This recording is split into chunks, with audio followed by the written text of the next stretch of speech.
What's up, hybrids? Welcome back to another episode of the Fandom Hybrid Podcast. This is Hanako, and I am here with Anthony and Mike, and we are discussing Dragon Con 2023. We did not get a chance to do a pre-show like we usually do because life, so we're gonna do a post-show. Dragon Con ended last weekend. Are you guys recovered yet? That's the most important question. Have you recovered? Finally, I mean, I finally recovered. Then I had work stuff go on that like tired me out at the end. But it's like, yeah, I mean, for this being my first time doing panels and going through everything, I had a blast. It was awesome. Okay. Have I recovered? I'm gonna say yeah. Help. So that last day, I think you guys noticed that Michelle and I did the IV push Yes. of the, and guess what? I was a-okay. Like Okay. I was the panel I was on before that, I was kind of like halfway asleep doing the panel. It was fun though, Mm-hmm. but after getting the IV, I was like awake. Wait, was that And Sunday or Monday that you guys did that? that was Monday. Okay. Monday. The last day. So then, Okay. like Tuesday, I was at work. I was fine. I knew I was tired, but I didn't really feel tired. Mm-hmm. Wednesday, I was fine. So I just went right through the rest of the week. Okay. I was good. Okay. I Unfortunately, Michelle caught COVID. So that. that's the thing. A lot of people caught COVID this year. Well, I Yeah. I say a lot, but a lot as in I personally know people who got COVID this year. And then, of course, everybody on the Dragon Con page has been telling people, hey, if you were around me, get tested, blah, blah, blah. It just seems like it was more this year than last year. But, we had a new variant that kind of came out like maybe in the last few weeks to like 2 months before Dragon Con. So that could have had something to do with it.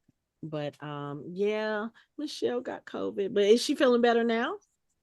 Yeah, she's doing better now. Okay, good. I think she's over it now. Okay, good. Yeah. Good. So I expected this is the first year I've been going to Dragon Con for 15 years. This is the first year I have ever done a Monday. I usually don't because that's usually my day to kind of rest and just kind of catch up before I have to go to work on Tuesday. But Kellen, who is the track director for the American Sci-Fi Fantasy Media track, which is where I spent most of my time this year, when she sent out the panel information, she was like, hey, I'm still looking for people to sit on these panels. Do you want to do the Rocket Raccoon panel on Monday? And I was like, so I usually don't come on Monday, but because I want to talk about Rocket Raccoon and Guardians of the Galaxy 3, I will absolutely come on Monday. That was the only panel I did on Monday. I attended Anthony's Blue Beetle panel, but I think even being at Dragon Con on a Monday, there was not a lot of people there. It was very low key, and I think that probably helped me not feel as tired because I thought I was going to go to work on Tuesday and just be dragging and oh my God, I shouldn't have done this. And I went to work on Tuesday and I felt fine. So I was like, okay, is this going to be a It's habit? weird because I don't know. Monday the Marriott looked like a really nice bus station. Like everybody had their suitcases and they were just like sitting there like waiting. It was like, Right. oh damn. Have y'all ever been to the Marriott when it wasn't Dragon Con? Probably a long time ago, but we were there recently. It is not the same. Like it is. There's furniture everywhere, lounge chairs, nice tables. It does not look the same. Okay, and you can hold on. slowly. What? No, I was gonna say they had those out this year. Like They had a little bit out. Oh, okay. They had a little bit out. They had So more than they've had it's out not like in the it usually. Okay. They have more. Like that whole area where the droids are. Yeah. That's a lounging area. Huh. If you kind of Really? look, yeah, if you kind of look where they have the things that they pull down where it's like a cafe counter. You can Yes. see the furniture back there, Yes, but I did notice that. it's totally different when it's not drag. They take all that stuff and they put it up. Oh, okay. But they have tables. They have way more of those high tables in the Mhm. atrium area. They Okay. have way more of those, and chairs and lounge chairs and end tables and I'm gonna coffee have to go tables. one day just to see what it looks like because yeah, now that I think about it, I don't think I've been in that Marriott since before Dragon Con because when I was Hmm. a kid, I if I'm not mistaken, I think that's one of the hotels my dad used to work in. My dad was a chef when I was a Hmm. kid, and I think the Marriott Marquis is one of the hotels that he used to work in. So I remember, seeing it then, but I'm Yeah, sitting here and really racking my brain like, have I been to that hotel since I started going to when Dragon Con when it's not Dragon Con? And I right, think the and answer is so no.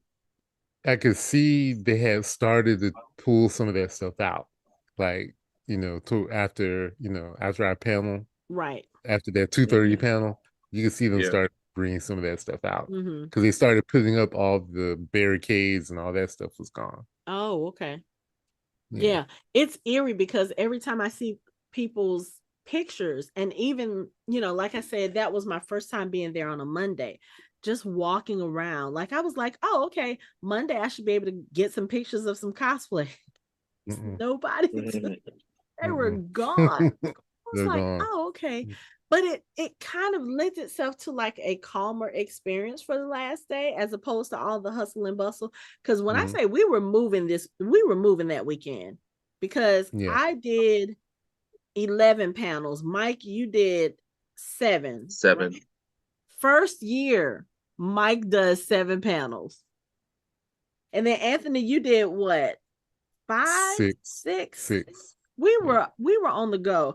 I don't even think we really had a chance to attend each other's panels because most of our panels were scheduled at the same At the time. same So Yeah. time. you would Mhm. have one of us here in the Marriott down on the floor, bottom floor, and then Mike would be in a panel in the room next to me, and then Anthony would be across the way.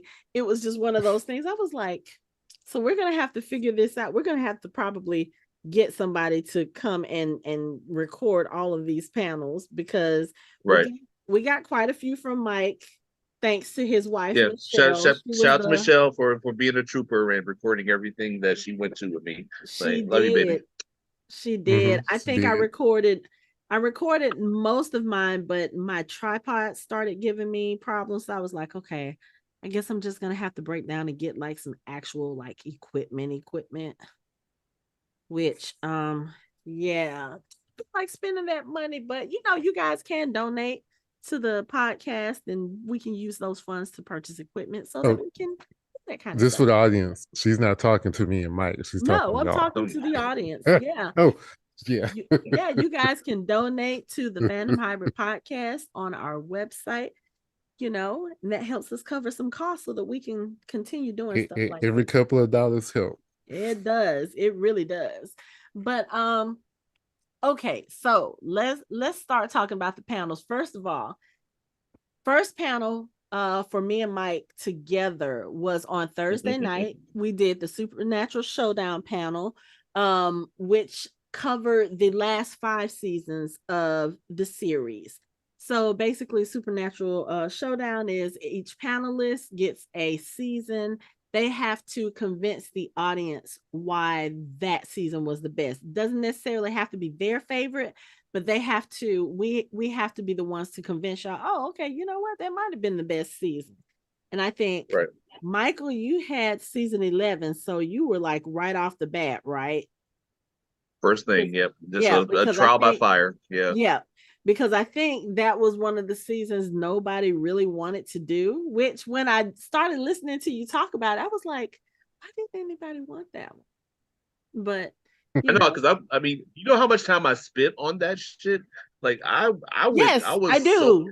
Because your arguments, you did a great job. You He did a did. I was great just, job. He did. I voted for Mike because I thought Mike I did the mean, best I was job. just Too. like, because I was so nervous because I knew because I saw that it was going to be like the first panel I ever did, like the first panel, and I was like, okay, I'm not going to fuck this up.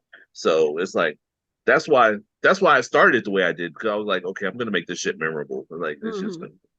So, but it was so much fun. Like after I did the research, I was like, okay, because I had like 5 angles I was going to take. It's like because at first I was just going to be like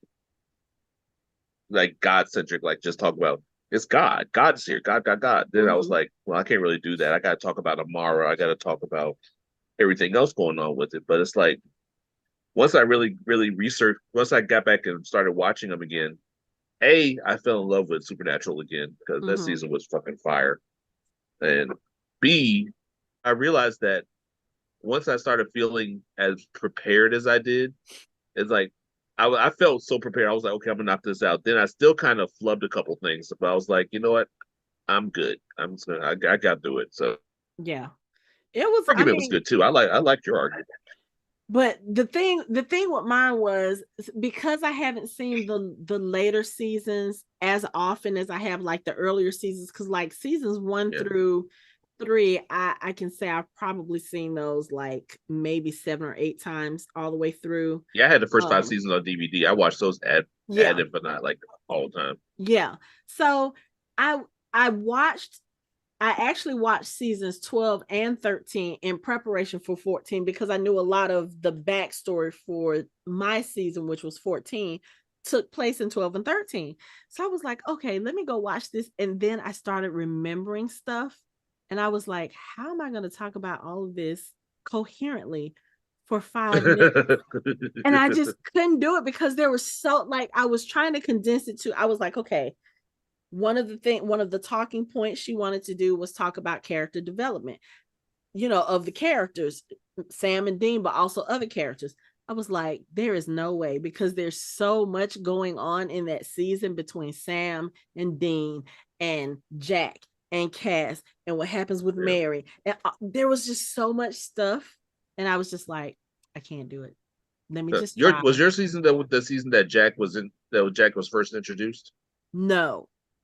My season was the season where Jack dies and comes Jack back got killed. without Right. a soul. Okay. Yeah. The episode where John Winchester comes back, the 300th episode. Right. And Jack kills Mary accidentally. God finally comes back and we find out that he's just as much of an asshole as he has always been. So there was a lot of that. And I was like, I was like, I'm just going to talk. And it was so funny because I was the only one who went over time, or who literally talked all the time. You talked until she told you time. It was like, I still have stuff to say. And then I hear one person over on the side was like, damn, she's passionate. I was like, yeah, but passionate is not going to work for me this time, but it's okay.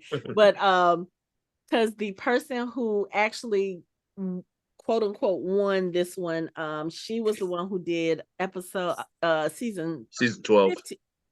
Was it 12 that she? No, she was season 12. Because she was right after me. It was. It's funny you did the air quotes, everybody. She said air quotes one. Well, I'm just because it wasn't. I guess it is a competition at the same time, but it was kind of like one, not necessarily like, I don't know. It was like she was the one who convinced the most people. I'll say it like that. So yeah, I guess in terms of voting, yes, she won. But it just sounded. I mean, she did talk about killing Nazis. So I mean, there's that. Well, I mean, she had the season where killing that Hitler happened, so you can't really like. And I remember rewatching that episode, and I was like, "This episode is gold. It's gold." But so yeah, Mike did a good job, because I think if I was listening to the way they were counting, I think Michael came in second place. Yeah, I was in second. He was in second. So yeah, that was. I still don't see how he didn't win, because he made the best argument. I mean, I feel like I did. I mean, it's like that season set up God to be the final big bad in the series. Like, it basically showed you how much of a how much of a douchebag he is, and it's like it set up how how he's really not the caring God that everybody like thinks about. He's just Mm-hmm. some guy trying to get his book published, and it's like, Yeah. that's all he cared about. That's all I Mm-hmm. cared about. But I had you first, Hanako second, and then I had season 12 third. Oh, okay. But yeah, So it was but sometimes you can have a really great argument and then it's not necessarily about what the person says, but when they bring up certain episodes, like I know mhm. that helped me with the last 2 years because I was the one who was the quote unquote winner for the last 2 years. And it was always because I mentioned something. They were like, oh my God, I forgot about that. That was amazing. And I feel like that kind of also pushed it because you're Yeah, like, that oh Nazi episode yeah, probably did it yeah, for her. yeah, yeah. Yeah. And like the other seasons had really good episodes, but like I think I told Mike this either before or after. I enjoyed the Scooby Natural episode, but that episode also really showed you how problematic Dean still is. So it's like I'm Yeah. watching it and I'm enjoying it, but at the same time, I'm like, See, it's like Dean basically became Johnny. It was basically became the Johnny Bravo Scooby Doo episode oh my because God, yes, yes, basically yeah, because I was and just like I was like in my mind I was like I'm so glad I didn't get season 13 because that would have been all I would have been talking about. It would have been 3 minutes in and I'm still talking about season 13 episode 16. I'm like, oh, there was other stuff, but Scooby Doo. That's all I would have been saying. yeah, and I think for my season, like there's a lot of people in the fandom who have a very strong love-hate relationship with John Winchester. So Mhm. Yeah, I've watched the series and just kind of looking at the way Dean and Sam have grown and the things that they've not necessarily accepted, but as they get older, they look at things the way John did them. They're like, okay, you know what? Yeah, he probably could have done this better, but he did the best he could with what he had. And it's like right, that kind of maturity that, okay, yeah, maybe this wasn't the best way, but it was kind of the only way at the time because he didn't know what the fuck he was doing. You walk into your child's nursery and your wife is on the wall and in flames, and you kind of have to go from there. right. That's a lot.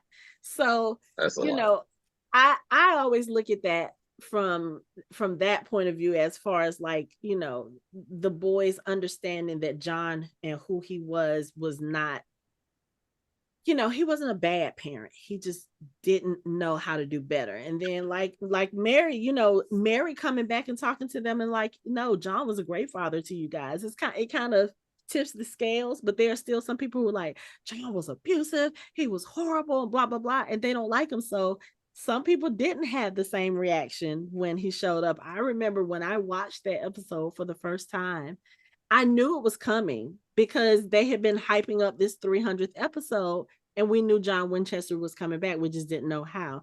And I remember I cried throughout that whole episode just because I was so happy. And I was like, oh my God, this is what the guys needed and blah, blah, blah. And I felt that way when I rewatched this episode to try to get my argument together for season 3. I was like, I've seen this episode like 7 or 8 times. Why am I still crying? Because that's what I do. But yeah, it was fun to talk about that. And I hate that the series is over, but I kind of feel like one of those things that I want to go back and 25 seasons is enough. it's not 25, it's 15. And oh, by the way, it's so funny we're talking about this because today is Happy Supernatural Day. So this is the anniversary of when the show premiered. So Yo, cool. yeah. So happy I'm Super. with you. First 5 seasons, classic. Yeah. But Period. End of story. those middle 5 seasons, they had some push and pull. The The, Leviathans the almost killed it.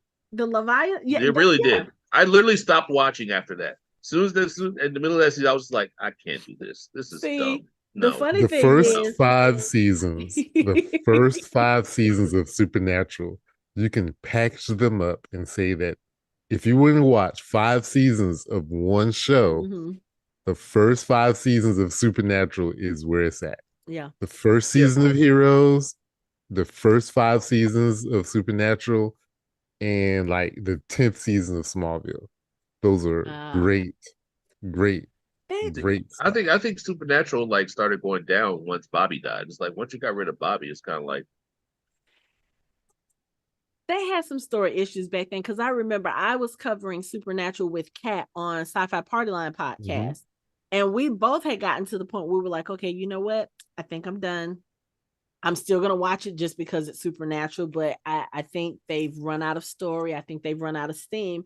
And then it's like, I don't want to say the next season, but it was like a couple of seasons after it felt like it, someone breathed new life in it. And like the last 5 seasons, I loved because they were Yeah. showing, one, they were focusing on other characters because that was another issue with Supernatural. Like the fan base back then was so ridiculously toxic. Like they didn't want anyone romantically paired with the guys. They didn't want other, newer characters coming in and being, focused on. There were some characters that people were like, okay, but once their story arc started getting more, they're like, okay, you know what? We're not watching this show for them. We're watching for Sam and Dean. So right. it had its moments, but it overall it was a good series, and I had fun talking about it on this panel. That's all, like for the last 3 years. Well, this year and the last 2 years, that's been how I started my Dragon Con off, and it was so fun. So I'm like, okay, what's gonna top that? I don't know, but I'm sure Carol will come up with something amazing, and I will probably be there on a panel on a Thursday night. So, What but what track is that in? that is on 4? Urban Fantasy. Urban Urban Fantasy. Mhm. Fantasy. That's right, Urban Fantasy. Urban Fantasy. So I've done a couple of panels with them. Supernatural. Um, I did a Vampire Diaries panel one year. I did a Legacies panel, I think last year. I'm just getting to the age now where the Weston is just so far away, and I It just is. Oh my it's That's god. hard. why. It's hard when it's hard to It's get like to there's no get over tunnel. there. It's like you gotta. There's no direct tunnel to it. There's It's no like I sky gotta go through bridge. here to Yeah, I there to used to go to here. Urban Fantasy all the time, and military, the military sci-fi is Mm-hmm. over. All that stuff is over there, and I love that stuff. But oh, That's why you have to it's get on so the this Uber is. Bird. That's why you gotta get on the scooter.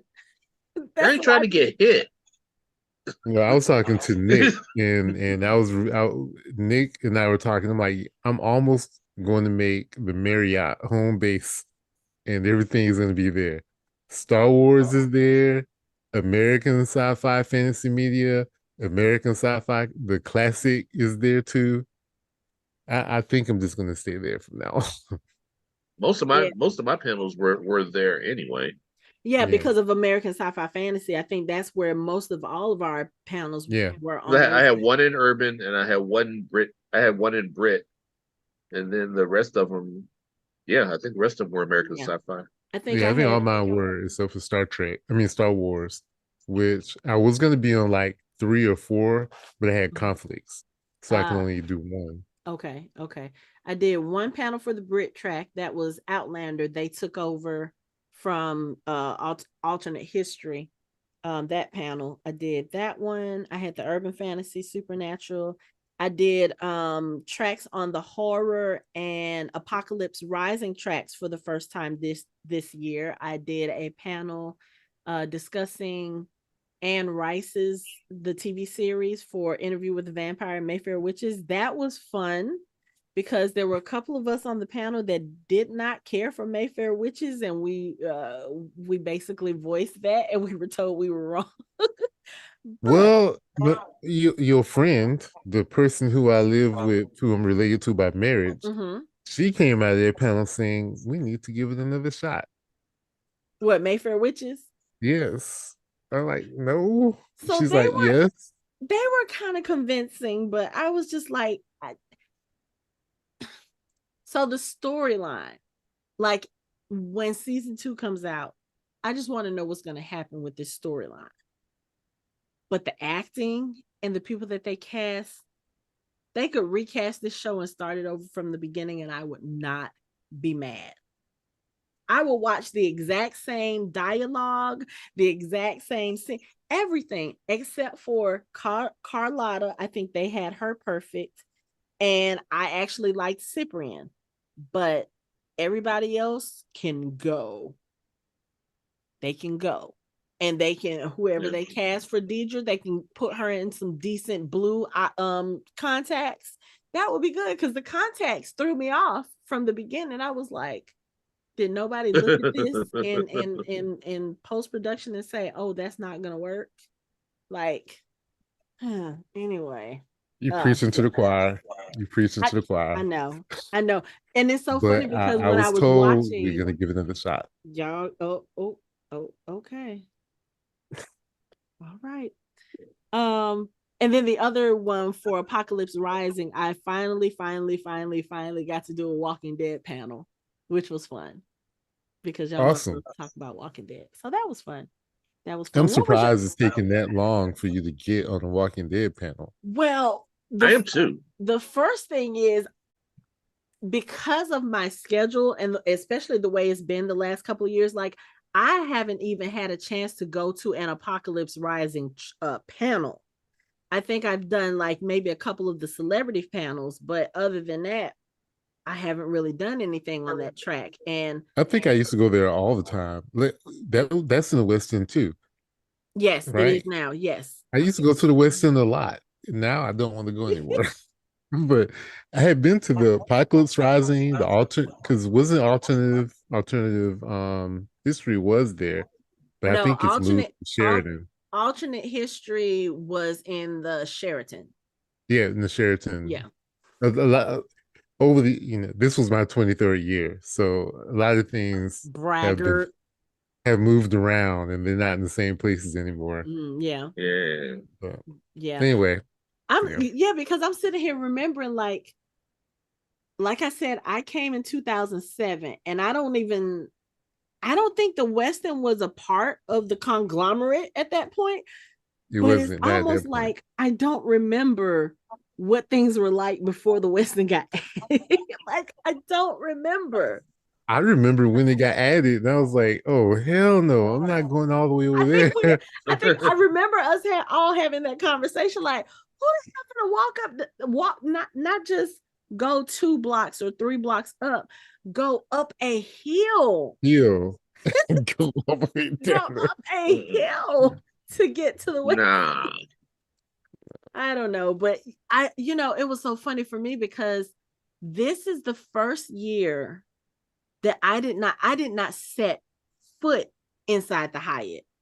Not for a panel, not to do. I didn't touch the Hyatt at all. And I was like, that's strange. And then I didn't go to any celebrity panels either because, for me, like, with the strike going on, they can't really talk about their shows or their films. And I'm one of those people, I don't really get into like personal stuff as far as celebrities. Like if it's something that they voluntarily share, then I'll pick up on that. But like asking them questions about a personal nature or it just seems weird to me. And I was like, I didn't realize how that was going to go before I found out that what they were doing was they were having people submit questions in the Discord, and then they were screening the questions. It's like, oh, okay, that probably would have been fun. So probably try it next year. But I was running around so much that I was like, it's fine. It's fine. It's fine. You get into that point where I don't go to the celebrity panels anymore. Like I stopped years ago. I just don't. So I do for certain people. Like last year, we had a lot of Walking Dead people. And for Dragon Con, because the Walking Dead people hadn't been there in years.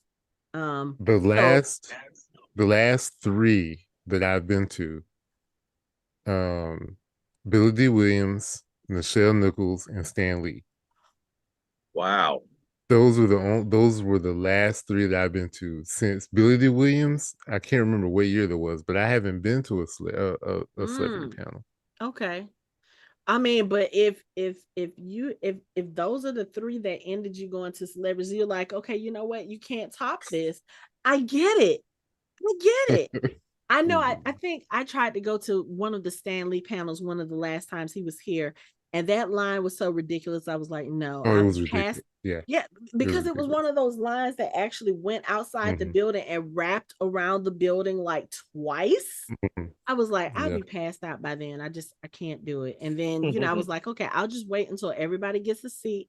I'll just get in the back and it'll be fine. And I think it was completely full, so I didn't get a chance to Hmm. go.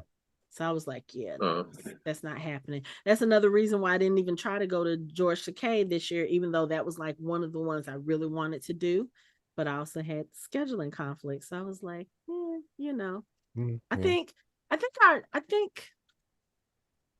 think our focus with conventions kind of changes as with age as well. Because when I first started, yes, I was all about the celebrity stuff. Let me go to this Hmm. panel, let me go to this panel. And now it's just kind of like because I like to talk and I'm given the opportunity to talk and interact with people about the stuff, that's kind of what I like doing now. Yeah, But you remember when you first started going and you're like, I'm gonna go to this celebrity. I'm looking at you like, yeah, we'll see how long this lasts. I didn't last the pretty. I mean, like I said, I You're like, went you're to not that one going to such last and year. such. And I looked at you like, no, I'm not. There's like all these other little fan panels that I wanted to go to because Mm-hmm. I like to go to the Yeah, fan panels. Now yeah. I like to get up there and talk. Well, So yeah, here's the it's a here's thing. the other problem I have sometimes with celebrity panels, because you're in a room with all these people who are fans, and yet they're getting up and they're asking the same questions that these people have answered in print interviews, podcasts, other interviews, behind the scenes. And it just gets to a point where it's like, go to YouTube. Go to YouTube. And that's why when I do get up to ask questions, I try to ask a question that I feel like hasn't been asked before, that I haven't heard asked before, because I do a lot of YouTube dives. I mean, we all talk about it. We go on in YouTube and watch stuff. I watch like the press junkets and all this stuff now. So it's like, he's answered that question 3 times in the last month while doing promos for the release of this movie. Why are you still asking this question? I try not to be like that, because I realize there are some people who don't get into it that much, but it's just kind of like, oh. Yeah. So because like when I know we're going down memory lane or whatever, but for me, the big thing after the when I was done with the big mega panels, in the Mm-hmm. beginning, it was also the Walk of Fame was a Mm-hmm. big deal for me. Yes. And that was back when it was in the Marriott in the bottom where the vendor hall used to be in the bottom Mm-hmm. of Marriott. And that's where I saw, Fred and George, LeVar No, Burton. actually, it was on the I'm trying to think. It was upstairs first, and then it moved all the way to No, the bottom, no, no, because no, when I no. started going, it was upstairs. No, it started It out, it was was in in the the bottom. Hyatt, I think, It at wasn't one high, point. but at one point. But in the Yeah. beginning, Mm-hmm. it's been in the Hilton. But when I first started going in 2000, it was in the bottom because vendor hall was there, and Oh then yeah, there was the Hilton. walk. The Hilton. Yeah. Okay. Yeah, Mm-hmm. later it was in the Hilton, Mm-hmm. and then it was in the Hyatt, and then it was back to the Marriott. Now it's on the marquee level. Mm-hmm. Because I think it was It's been on all the. it's been all over the place. Yeah. It's always been because back when in the beginning you could walk around and take pictures. Yes, I And remember. one year they stopped because if you go back to my Facebook, all the way back in 2007 and six, I have pictures that I was taking of celebrities. Yeah. I used to walk around and just take their pictures, and Mm-hmm. they've Me stopped too. that. That's how I Yeah. got. yeah. I got several people from Stargate SG-1, because 2007 was my first year. I I remember. went because of Fred and George and Neville from Harry Potter. And then when I started looking at the guest list, I was like, wait, Stargate people are coming? Wait, Jason Momoa is coming? This is in 2007, before everybody else loved him. I was like, if I don't meet anybody else, I'm meeting Jason Momoa. But yeah, that was the time when you could go around, you could take pictures. Um, People would sit there and talk to you, like Richard Hatch and Aaron Douglas. Um, they were two of the first people that I met in the in the Walk of Fame, and they were just the nicest guys. And it was just kind of like they were sitting there talking, and I was like, am I supposed to be paying for this? They were like, whatever. And Yeah, like I had when around that time Rachel Luttrell was there. yep. And yeah, and I talked to her for a good 15, 20 Mm-hmm. minutes. You know, But it it's not wasn't like as many that. people then, too. It wasn't as many It people. wasn't as many people then. It has grown a Mm-mm. lot. And I think this year they said it was like 70,000 people, which is Mm-hmm. not the most, because I think the most that I recall it being, I think it was 87 the year before COVID, 2019. And Mm-hmm. then after COVID, they cut it in half. So I think the first year after COVID, when they had people, it was like 45,000. Then they raised it to 60, and now it's 70. I'm like, okay, this is I heard it was 65. It was 65 this year. 60. So Oh, really? Okay. it was I capped heard at 70. 65. But I mean, still, it was nice because you could actually walk around up until, Mm-hmm. what was that? Was that Friday night? It's Friday Friday night or night. Saturday night. One of those nights, I was like, whoa, where did all these people come from? Because That was Saturday night. yeah, It was because Saturday night Friday and because Saturday earlier, during the day felt kind of light, even for a yeah, parade day. yeah. It's Then I went to a light. panel.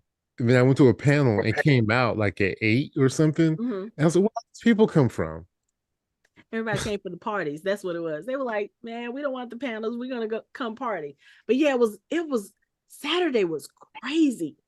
Yeah. But it was so weird because Friday and Saturday during the day, I'm walking around and I'm like especially Friday. Friday is the day that when you're going up the escalator in the Marriott, that's when you take the pictures of everybody. And I was like, I don't even want to take the picture because nobody's here. Look, all those thousands of people, nobody's here. But it felt really light. It Being did. able to get around and was, and was have pretty elbow, nice. not only elbow room, but I mean, you had people with elaborate cosplays, and they had room around them. Like there was a 7-foot Totoro walking around. There was a woman walking around, and she was a unicorn, and she actually had like the back. I don't know how her costume was done, but she actually had like the back and hind quarters of a horse, and she was walking around like this, and she was white and sparkly, and she had the she was amazing. But I was like, that thing is gonna break, or somebody's gonna touch it, but it held up all weekend. I was like, okay, so I guess Yeah. it's not as crowded. Funny thing, Mike came across a picture from his first Dragon Con that I took. What was that? 10 years? Was it 10 years ago? 13 years ago. 13 years ago, 2010. Wow. Michael Yeah, didn't that was have, he crazy. had like this much hair on his head. But I Yeah. remember I had like a little because baby afro. I was hanging around. I think I was with like Aurelis and Shantis. I was with my normal crew that I'm usually at Dragon Con with. And I remember this clearly now, Mike. This is crazy. Mhm. We were down there on the marquee level of the Marriott. And Yeah. I happened to be going this way, and you came this way, and we saw each other at the same time. And I was like, oh my God. I took a picture, and they were like, who is that? I said, that's somebody from high school. I never run into anybody from high school at Dragon Con, or at least I didn't back then. I just Mike was because the I texted you, I first, was there, and you told me where you were, and I was like, okay, I'll come and find you.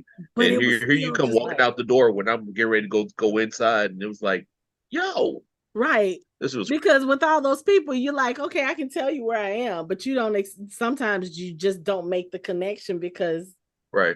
all the people. And now I see people from high school all over the place. But it was so funny because I was like, Mike, you look like such a baby then. And did you know that 13 years later you were going to be on panels? I didn't even think that was possible. I was like, there's no shot I'm gonna be on a panel like in Dragon Con, like a fucking Dragon Con. Like I might as well settle one to be at San Diego Comic Con on a panel. I mean, shit. It's like I didn't think that shit was gonna happen, but it's all about who you know. I got friends at high places, so It's nice having those friends and building those relationships, but that's how I got on a panel the first time, yeah, because I was part of the Harry Potter group here in Atlanta HP, and people who were part of the group or who knew the group, especially back then, I was blogging, I was doing Harry Potter blogging and all this other stuff. They were like, "Hey, do you be on a panel about Harry Potter? Huh?" yes, how do I do this? And it just kind of went from there. So yeah, you'll probably have double the panels next year unless you get to the point where you're like, no, I'm not gonna do this many. Because I think Anthony said that with was it Conjuration or it was another, and you were like, we're No, doing so it many was panels. Dragon Con. Was It it was Dragon? Dragon Con. Was it I last think year? I think it was last year. I did maybe 9 or 11 or something. I was Oh like, I yeah, can't do that. I can't yeah, do that Yeah, you again. were all over the place. Yes, I can't do that again. yeah. He was like, I didn't I even don't get a mind. chance to go I want to to. do more panels because I mean I didn't really scratch the surface of doing panels on stuff that I was interested in. It's like you know how bad I wanted to do a Shadow and Bone panel at Dragon Con? Like holy shit. So I went to the Shadow and Bone panel that they had. They only had a well, it was a show panel. They didn't do a book panel this year. But the Shadow and Bone Okay. panel was it was pretty good. There were two of the panelists actually do a podcast together. And one of them came dressed as Zoya because Zoya is her favorite character. Like Nice. she handmade her kefta. It looked good. And the other person is she's the person who was over the Fire and Ice Con. And Oh, yeah, Oh, Tara. what's her name? Tara. Tara. Yeah, Mm-hmm. yeah. So they were on the panel. I have It was a good panel. I have nothing but wonderful and nice things to say about Tara. Yeah. Not So it not so was much the high fantasy people, but we're she's not great. even gonna go there. Let's not go there. But that mm, panel was actually pretty good. I just hate like that room that they hold it in. It's such a weird it's a weird configuration because it's like you have the table. It's the same panel. I did a panel in that room last year for I want to say it was like, did I do a House of the Dragon or a What Game of Thrones panel? Or I did something was high it? It was fantasy on high last. fantasy, right? Yeah, It was high fantasy. Yeah, yeah. that room is It's is very short, narrow. is narrow It's mm. and wide, long and and really yes, long and and narrow. Yeah. it's so weird because you're trying to look at the people who are talking, and the voices are echoing in the weirdest ways. And I was just like, I really want to hear what they're saying because like they were making some really good points talking about the show. And I was just like, you know me, I'm like, I'm just all into it because I can never get enough of Shadow and Bone right now. And I'm just like, yeah, this is great. But yeah, they need to do some Yeah. more Shadow and Bone. But also, Netflix, you need to let us know if we're getting a season 3 because this wait All is that. ridiculous. It's ridiculous. Yeah. But anyway, Mike, what was your favorite panel to do this year? Because you did, listen, you did Carnival Row, you did the Nevers, Yeah. That was good. you did. I don't want to talk about No, we are going to talk about that panel. I need to watch That's the fine. video. You posted the video. I need to watch that. I I was about to say I was like I'm glad someone in the audience snapped up. We'll get to it. But yeah, my favorite panel that I did was the Law and Superheroes. That I was such hate a that great I missed that fucking one. panel. That was a great panel. I'm gonna have to It was watch that video awesome. this weekend while I'm out of town and just Yeah. sitting chilling. But I hate that I missed that panel because when I saw it, I was like, and then I think I'm trying to remember what time there was something that I was like, oh no, I can't miss doing this panel. I don't know if it was the Walking Dead panel or something. Barbie was at the same time. Hmm? Hell's Next Door. Barbie. The Barbie Oh panel yeah. was at Oh, the same time. wait. Yeah, because That's So he took Michelle to the Barbie panel and then he snuck in the ours and like yeah. was that the but Barbie yo, the panel where best they were learning the dance? Or was it No, just, oh, okay, okay. no. the That best thing was about this Sunday. panel is that the best thing about this panel is that I wasn't even on this panel when they released who was on the panels. It was like a kind of I was a backup for this panel. Oh yeah, yeah, yeah. That's right. Because she said But she wasn't sure if she would need an extra person. yeah.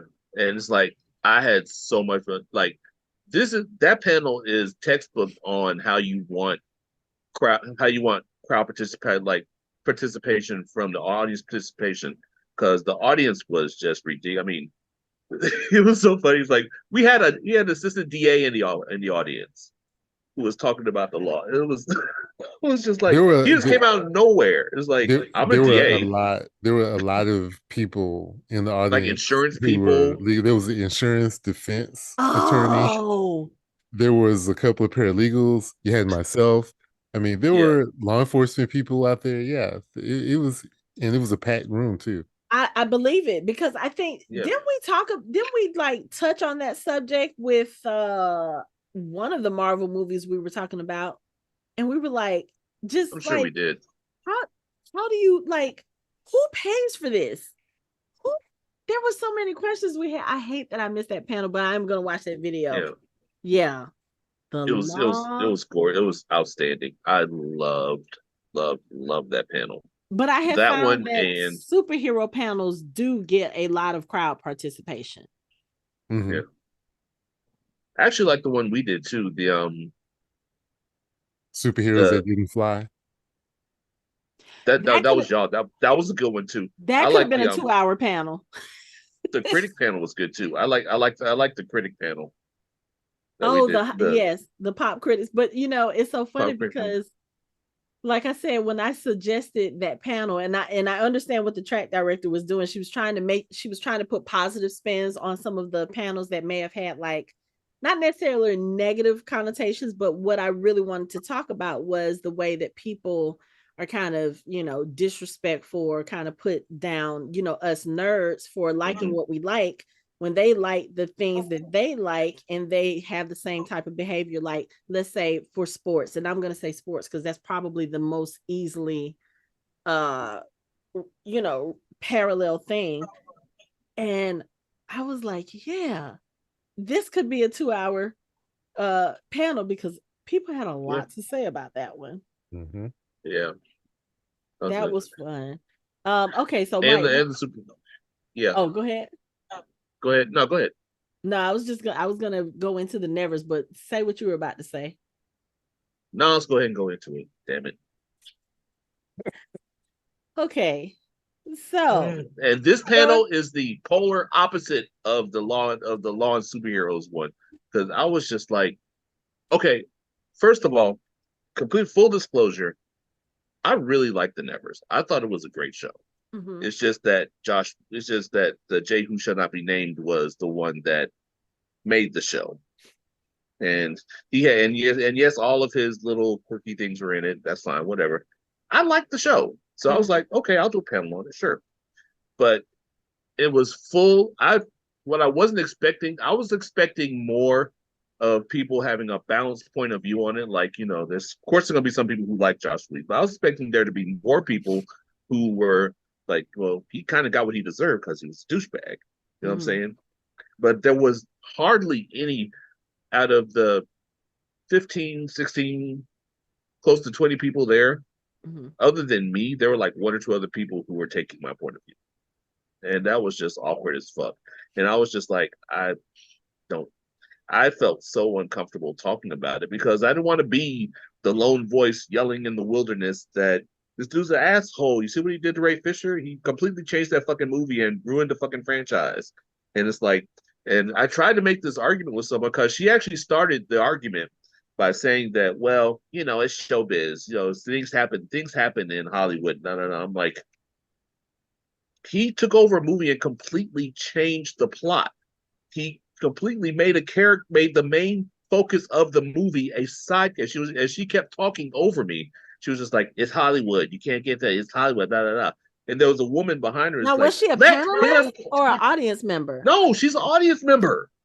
Oh, arguing with someone in the fucking audience, and then someone behind her was like, "Let him talk. Let him finish."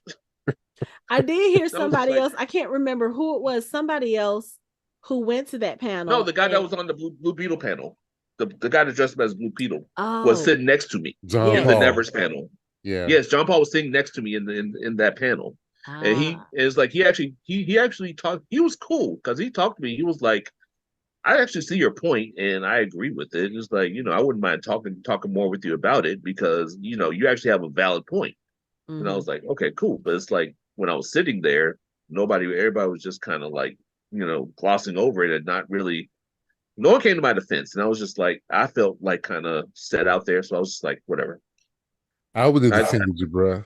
Because I know you would have. you know That's how what I I'm feel saying. about Joss Whedon. I wish I would have. See, that's the thing. It's like I wish I would have been there because And my thing, not even you. I wish Hanako would have been there because she would have read that little Hold the Riot Act and shut her up. It's like I couldn't say anything. I was No, really no, absolutely not.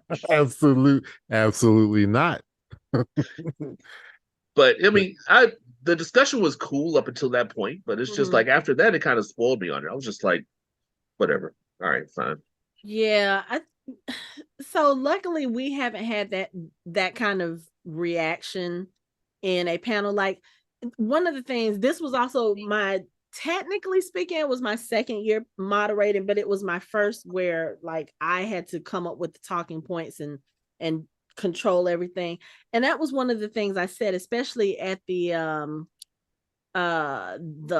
pop culture panel that we did and the superheroes that didn't fly. I was like, look, everybody's going to have different opinions, especially when we talk about the superheroes that didn't fly, because we talked about the Flash and Ezra Miller, and I knew Ezra Miller was going to come up, and then also with the Quantum Mania panel, because of everything that's going on with Jonathan Majors. I was like, look, we're not going to be talking about the personal stuff because I really want to get into the meat and potatoes of the films. That's what we're here to discuss. If you have to say anything like that, or if it comes up, I just ask that everyone be respectful, because people have feelings and they have thoughts, and everybody's thought is valid. Even the people who I will say are kind of sort of not necessarily defending the people, but there are people who are able to separate art and the person, and I think that if they are able to do that, respect them. You know what I'm saying? Because you never know. Like, one of the things that I hear, especially like this week, we've had the whole thing with Danny Masterson going on, and the Kutchers kind of writing a letter of support for him to the court, and how that's kind of blown up. But I'm like, on the one hand, I understand everyone's outrage, but on the other hand, I know what it's like to have a friend who has been accused and then convicted of doing some horrible stuff, and you're feeling like, but this was not the person I knew. You know what I'm saying? Not saying that I'm defending that person or whatever, but I mean, think about it. For most people, if you are in a situation where you did something wrong, you want people who are going to be there for you, not necessarily to support you and say, oh yeah, whatever, you did this, whatever, but somebody needs to be in your corner to say, hey, you did some bullshit.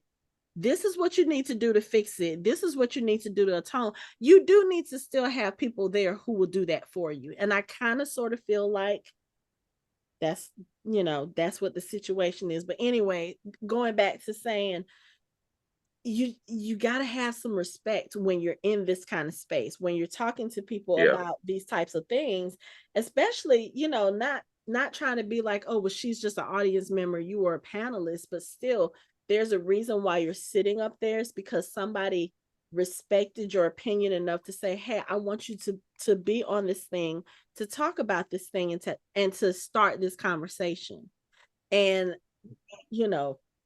somebody not allowing you to do that, or not having a proper conversation, that irritates me. That, and it's like, I'm I don't sweet even and care. innocent, but yeah, I probably would have gone off. I don't even care that she disagreed with me or disagreed with how I saw Josh Whedon. I don't care. Don't talk over me. It's like, when I'm trying to make a point, let me make my point. Then you can make a counterpoint. I'm like, okay, cool.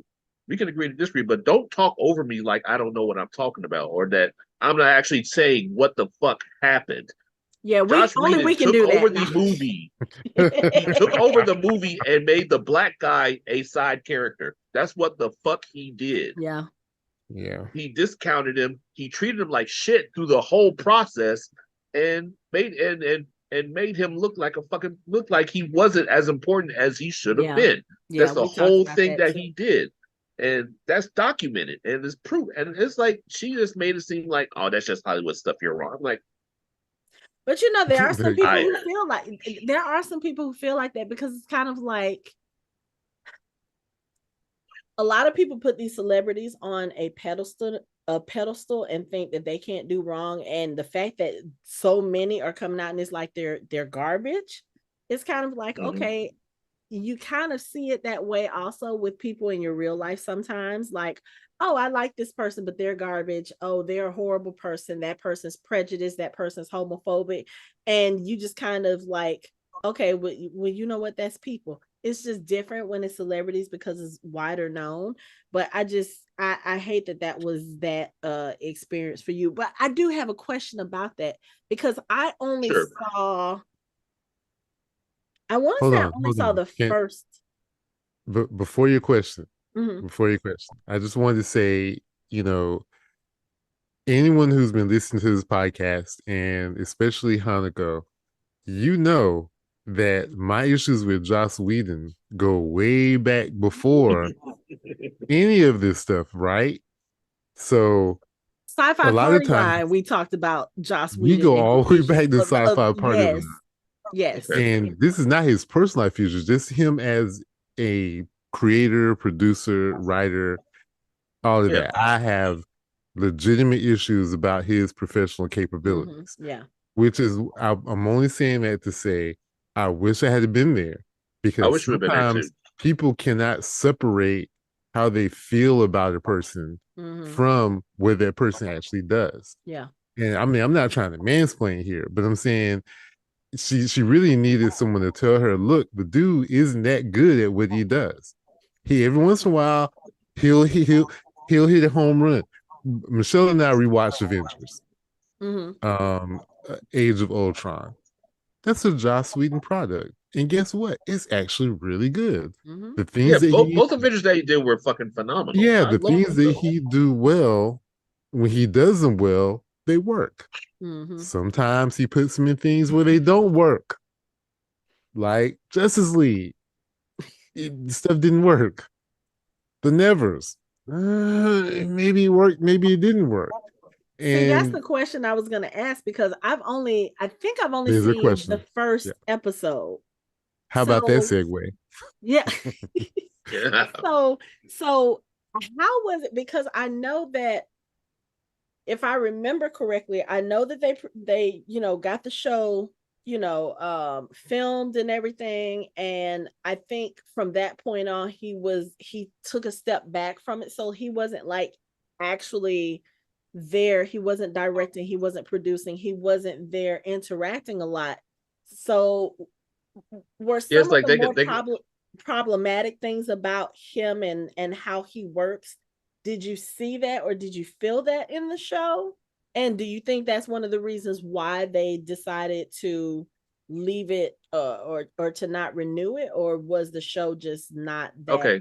great? So everything right up until he got caught up until all the bullshit caught up with him. Like, you can tell exactly where his participation stops and someone else took over. You can tell Yeah, vividly. definitely. You can tell. Okay. There Vividly, you is can a tell. line of And it's demarcation. nowhere near as good. It's Yeah. no. Okay. Yeah. Okay. That's why they pretty much were like, okay, just wrap this up. Let's go ahead and wrap this up because we're not doing it anymore. Just tie that up, put some spackle on that, and we're done. And Because he out. also wrote the show, right? Yeah. Yeah. Yeah. Okay. Yeah. But yeah, that's what happened. It's like as soon as he got caught up, it's like they stopped and he disassociated himself and they continued and it was not. It wasn't the same. I can't say it was worse. But It I also can't say it was better. Because for what I for had where it started, it just didn't make sense. Okay. Like yeah. there was some things that happened that like from how it started to that point and to how it finished, it wasn't continuous. Because I think he had his hand in like the first two episodes, first two or three, I think. Yes. Yeah. And but you can tell because the same thing happens all the time. He had already written it out. Like he had Right. already written it out. And once he wasn't in it anymore, the person that comes in behind him is like, erase, they start changing red things. ink pen. Right. Yeah. It happened. He did it to Zack Snyder. I mean, he did the same thing. So Yeah, like the same thing he did to Justice. Was this book? What this was after Justice League, though, wasn't it? yeah, Mm-hmm. I think so. yeah. Yeah. Irony, karma. But Fucker. They left their properties for very different reasons, yeah. but the But results were yeah, the same. Someone yeah, comes it just behind you and they like, oh, I can do this better, or I don't kind of like how this works, or I can do something different. They want to make it their own, and it starts to change a little bit. Okay. yeah. Yeah. And Because that's kind I of what have happened with it. look, my main issue with the Nevers is that even though I was happy for her that she had a long-term project, it took Laura Donnelly away from Outlander and playing Jamie's sister. So I'm like upset now And because she was one of the best parts of the series. Like she was Yeah, really oh good in that yeah. series. Yeah. I mean, because like I said, I watched the first episode. I think I may have watched part of the second. And I think I just stopped because something else was going on that I needed to do. And I just never picked it back up. And then, All that shit happened. yeah. And then I was just like, do I even want to because I'm one of those people like I really want to watch the product for what it is. I don't want all the extra stuff to come in and be like, oh well, da da da da. But Ezra Miller is a very good example of that. We talked about that in the superheroes that didn't fly because we talked about the Flash a lot in that one, and just even in previous things like when Anthony and I watched the CBS version of The Stand, and Ezra Miller was the trash can man in that. This was right at the start of all of the problematic stuff he was going through, and it just Oh, and Amber Heard was in there too. yeah. So Jeez, you sure you want to talk about that again? Damn. I'm just So it was like Yeah. Did R. I'm Kelly trying to did R. Kelly do the no, soundtrack? no, Yeah. we're not going there. No, but it's like it's one of those things where it's like I want to be able to watch what I'm watching without having to think about all of that outside noise. Because when they're on the screen, I'm not looking at Ezra Miller. I'm looking at Barry. You know what I'm saying? I'm looking at Trash Can Man. I'm looking at whatever. The whole thing with Amber Heard and Aquaman, I didn't even get through Aquaman because I just can't stand her as an actress. And I And really people had to. in the superheroes that didn't fly, people disagree with me when I was saying, Ezra Miller's performance was actually really good. Yeah.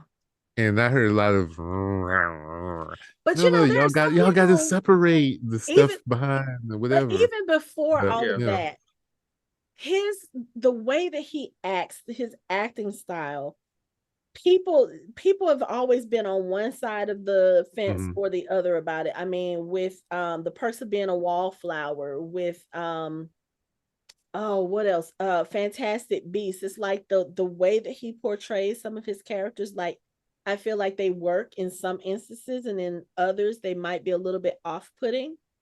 yeah, And but in this one, he had two different. It wasn't like he was playing the same right, character. He was playing two different characters yeah, who had two different journeys, mm-hmm. two different realizations, and two different outcomes.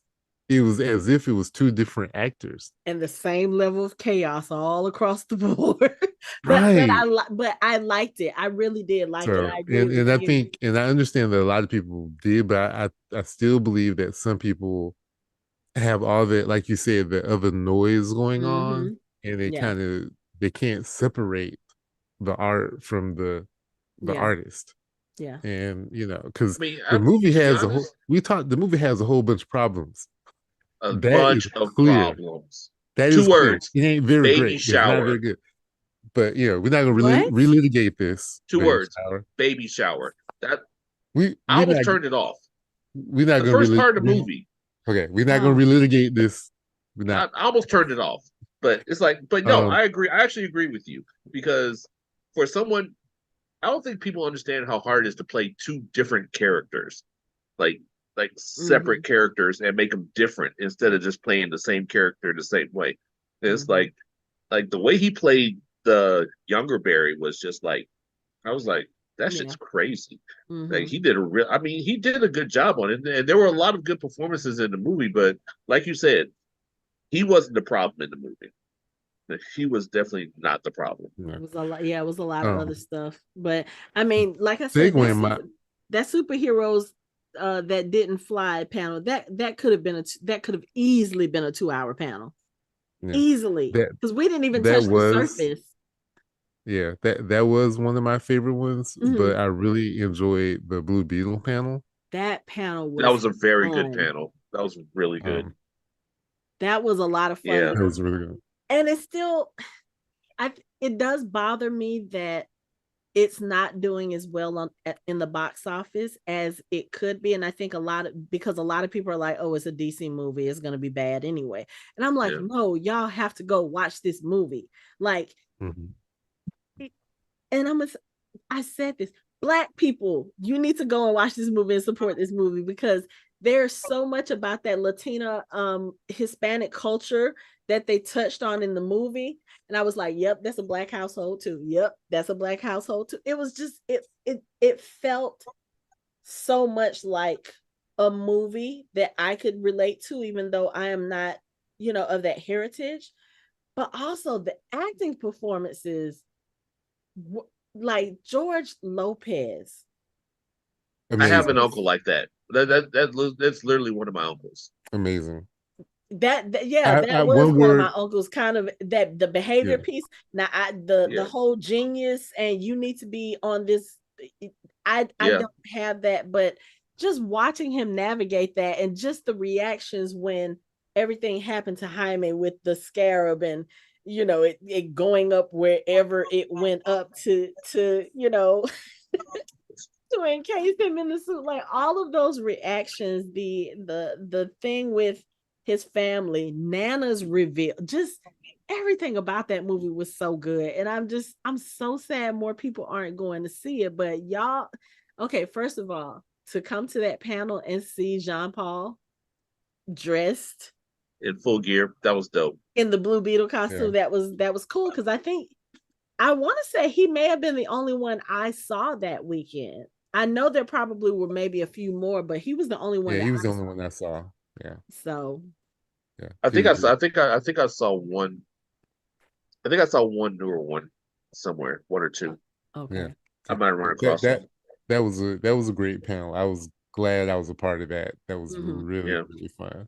Um, It was nice to talk good about DC for a change, wasn't it? it was, it was. Even though I almost got baited into a discussion about Zack Snyder that I had to deftly avoid. Yeah, yeah, You yeah. um, yeah. And Oh, what were your because we were other talking panels? about, huh?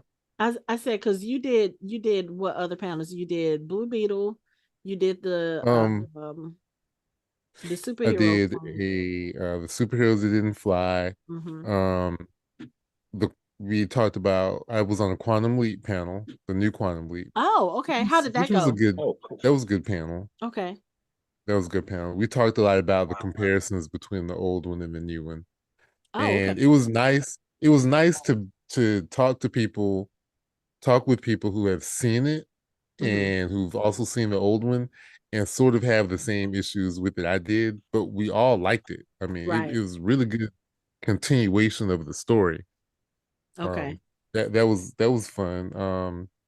The big door prize, and shout out to Kellen for having me once again do these obscure off the wall TV shows that only a handful of us watch. Yeah, because when you said that, I was like, huh, what is that?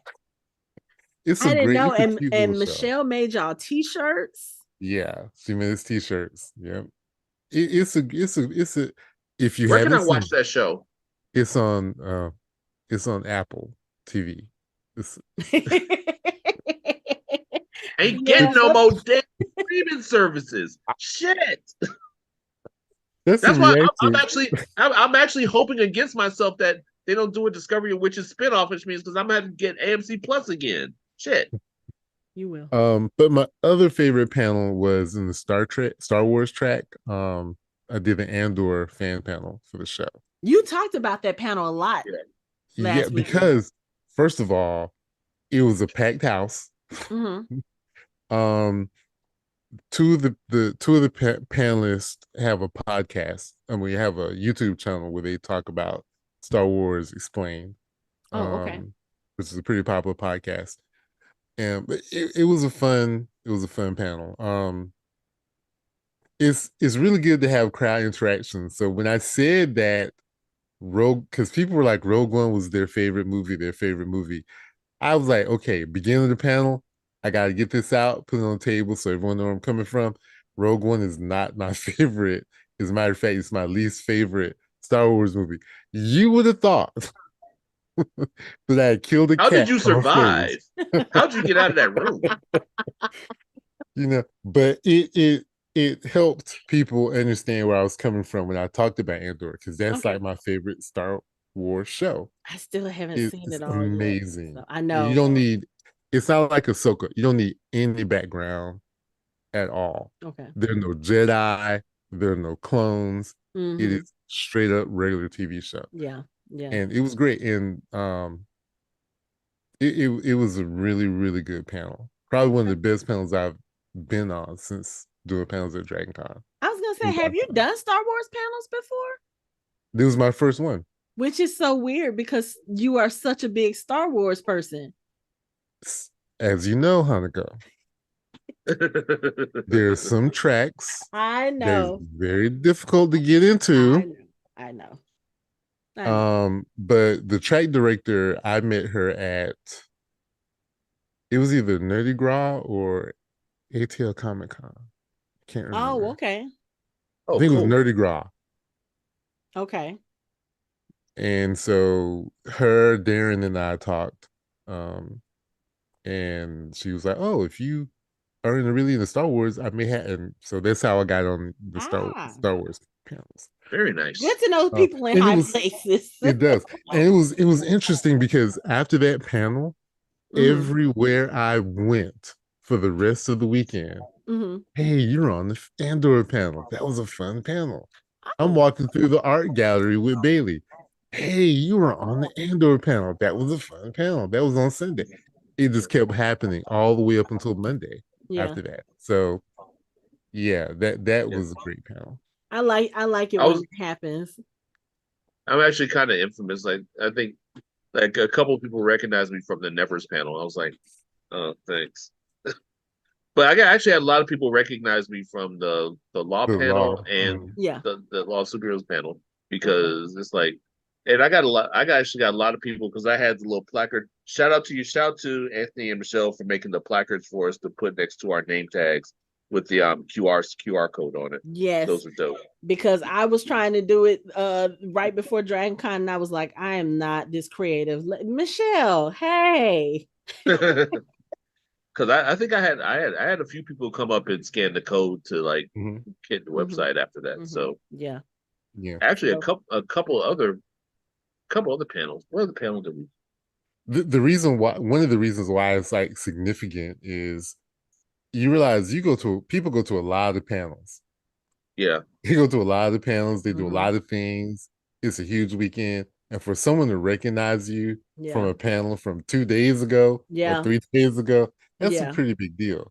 Yeah, it's a lot of fun too, because it's kind of like that situation where Mike went out of town and somebody recognized him from his TikTok channel. Like, it's not that same, notoriety. In Wapakoneta, Ohio, in the middle of nowhere, Ohio, like But like literally, I've had people do that. I'll do a panel on Friday, and I think there was one specific panel I did that weekend. I can't remember which one it was, but I had like 3 or 4 people come up to me just like randomly, or they would come up. They attended more than one of my panels on the American Sci-Fi track, and they were like, "Hey, I also came to your such and such panel, and I liked your viewpoint," and da da da. So that makes you feel really good, because you don't want to get up there on a panel and people be like, "Why the fuck did y'all have them up there?"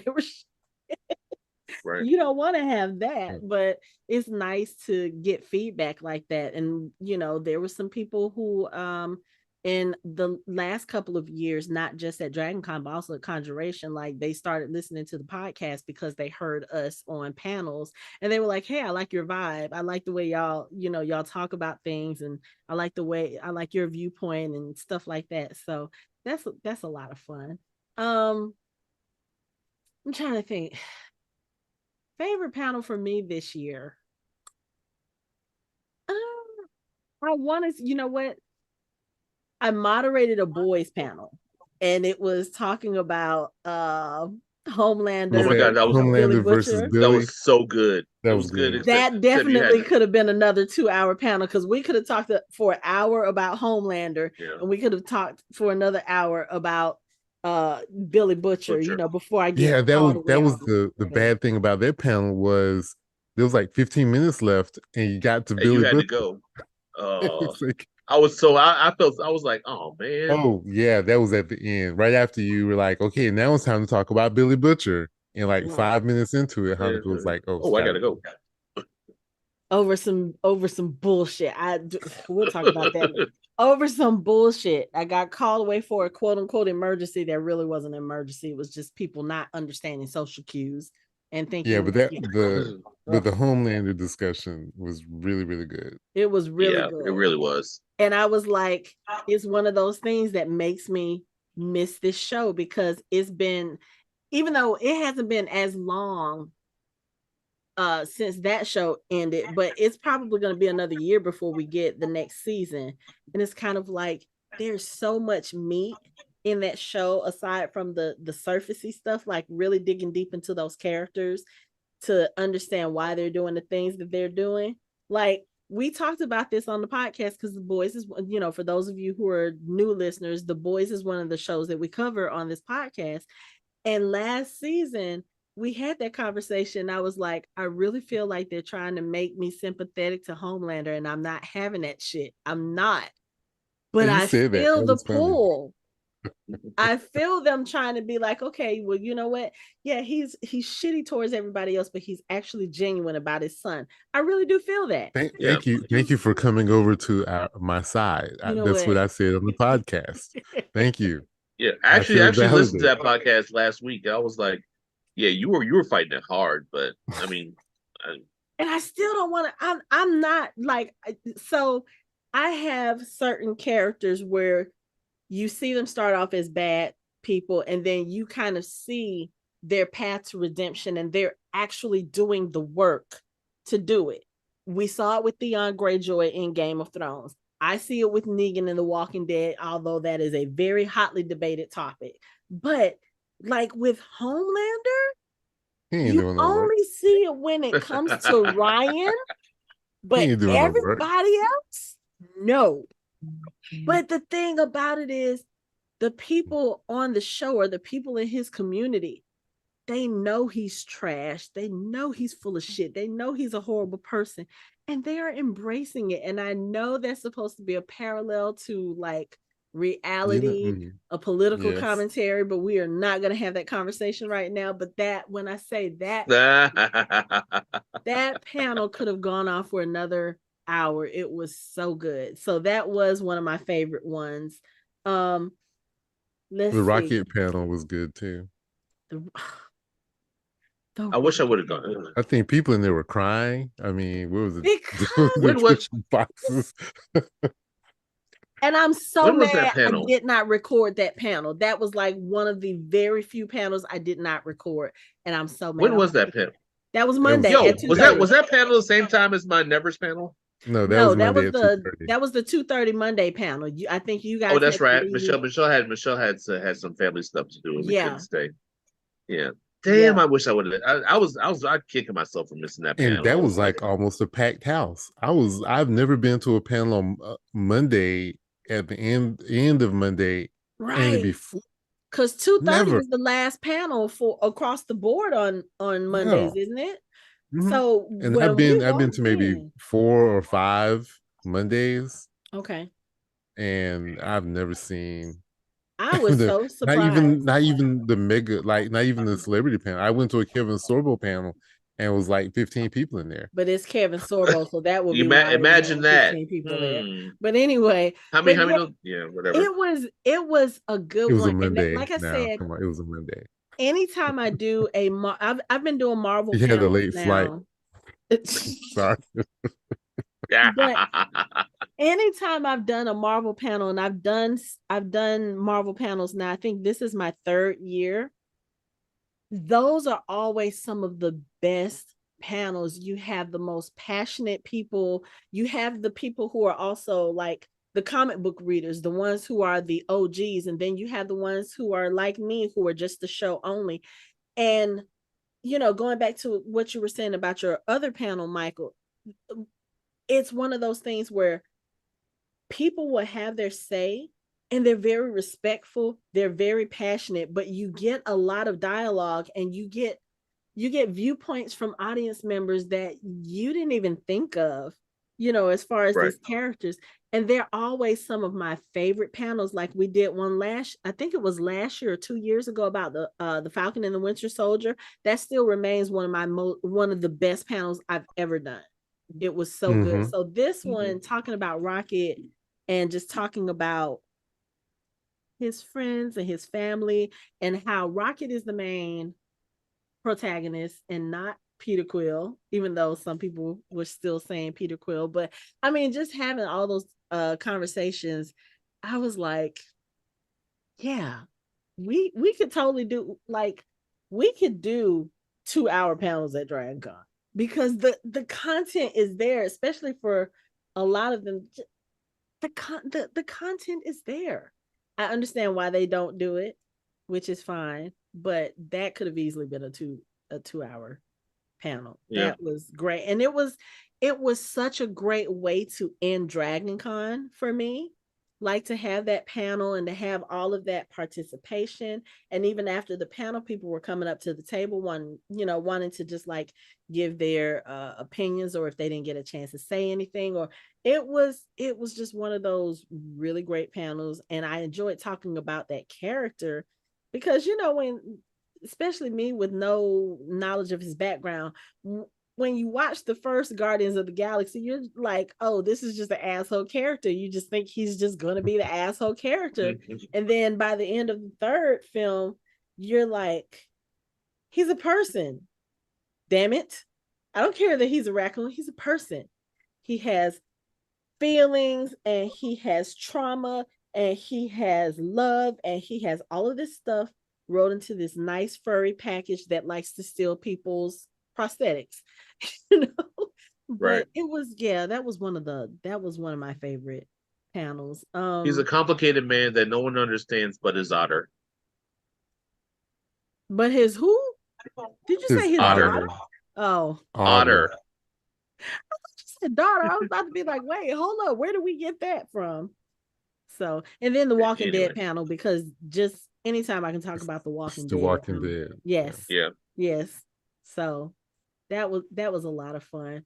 As far as panels that I attended, I didn't attend a lot of panels that I wasn't on, just because time. And I looked at my schedule, and I was like, okay, at some point I have to eat, because in the app, if you looked at my Friday schedule, my Saturday schedule, it was literally from morning to night.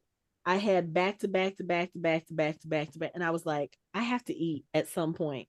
Like, no, I do not want to be passed out at DragonCon. That is not the way I want to go. But I did, let's see. I'm trying to think what panel. And then of course, my Sunday got cut short because I left DragonCon to go be a fangirl of a different sort. I went to the 50 Years of Hip Hop concert, and that was amazing. But you went back to your SWAT's roots. I did, and it was fantastic. Fantastic. I was like, I think Nick, one of our listeners, Nick, we've gotten to hang around with him at a couple of conventions now. And he posted on my Facebook page. He was like, whatever, I'm questioning your priorities. And I was like, any other time, I would not, like, people know, don't ask me to do anything. DragonCon weekend, don't tell me to go anywhere, whatever. but I had the opportunity to watch Slick Rick and Dougie Fresh perform the show and Lottie Dottie. I was not Nice. missing that. I was not Yeah. missing. And But watching Dougie Fresh do the Dougie, like Yeah, watch I don't understand how he still moves like that. I'm like, bruh, he's he's like in his 60s. He's still over there like damn man. Like, all right, bro. it was so good. Oh, okay. I think my favorite panel that I attended that I was not on, there was a panel about BFFs in the MCU. That panel Oh man, I wanted to was go to that one so too. much fun. It was so much fun because I don't even think we didn't even hit the tip of the iceberg, because you start thinking about all the different pairings in the MCU and like how they could go. Because I think someone else asked, like, so what pairings did you not see that you would like to see as far as BFFs?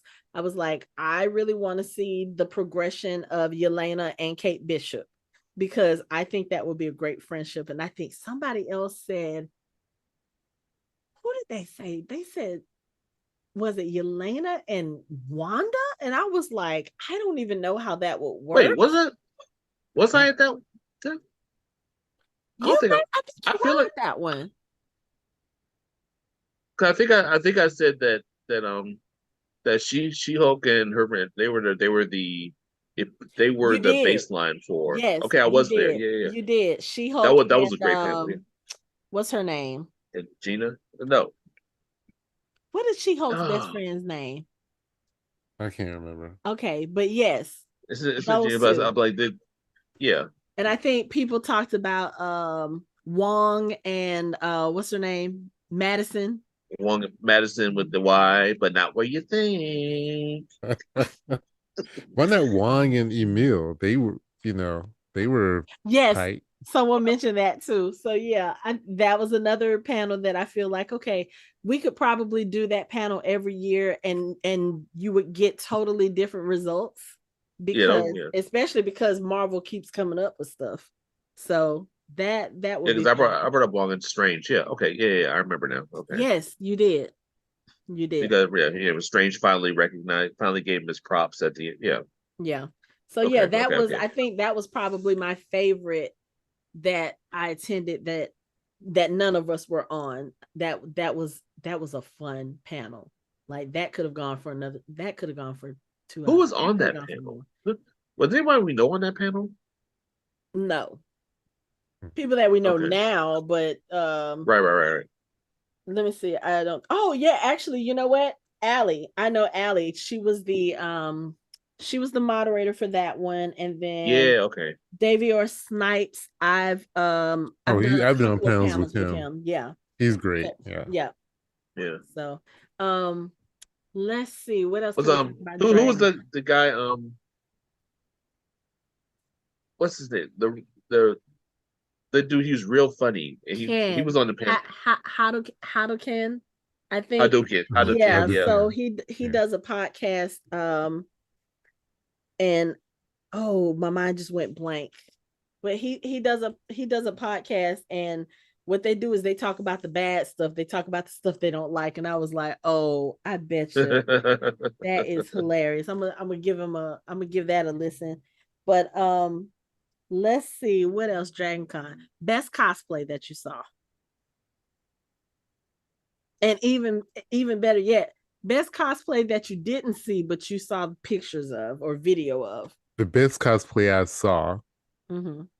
is The Twister one. The Twister one. Just Yes. stop it. The whole Twister thing was fucking phenomenal. I no, wish I was fucking no. there. I That would shit have was said so I fucking would good. have said the Twister one, but someone they did Sauron's eye from Lord of the Rings. Oh Yes. They're wow. in the Marriott, way up, big orb, That's and sick. it was moving around just like this inside of the orb, and it was Oh. a, yeah. That was So the crazy thing is I saw quite a few Saurons and the eye. I saw mhm. quite a few of those cosplays this year, and I was like, why is that, like, all of a sudden, like, you see multiple, but then I forgot, wasn't like one of the anniversaries for Lord of the Rings this year, I like think a so. 20th anniversary or something. I think So so.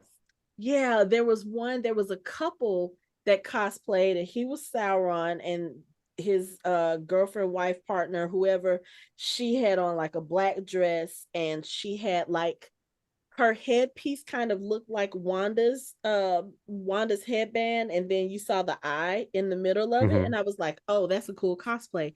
And then I saw one where the chick had like her whole head was the orb, and I don't know what she did, but it was like an amber colored something, and you could see like the where Mm-hmm. the pupil of his eye, you could see it was like mesh, and that's where her face was, so she could see out. But I was like, I just I can think of things and look at things and say, oh, that's creative.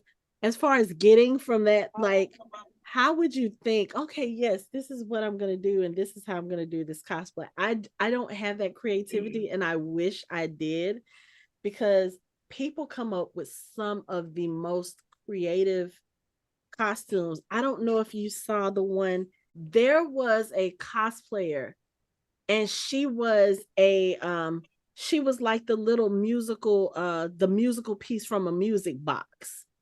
I don't know if you saw that one. I can't remember where it was Yes, from. I saw a picture. I think She Nick was posted a doing the picture of it. singing Yeah. and the mechanical moving, and the box that she was on I had a saw that. Yeah, turntable. I was sitting there looking at this like, how did I not that's just see crazy. this like in person? And that's the crazy thing, because most of the cosplay that I did see that I was like, how did I not see that? They were all in the Marriott. I was in the Marriott practically the Hmm. whole damn weekend. Right. And there's still so much I missed. I'm like, Yeah. I'm gonna have to figure this out. But then again, I First guess one when I you're saw. Did sitting, y'all see the Wanda Vision and Agatha that were all in black and white? Mm-mm. I think I saw them from a distance, but I wasn't close enough to get a picture. And I Yeah, I was got a Um, shot of them um, there. to be honest, I'm cosplay blind now. you are what? I I'm cosplay blind. I don't see it. I'm walking by and I don't see it.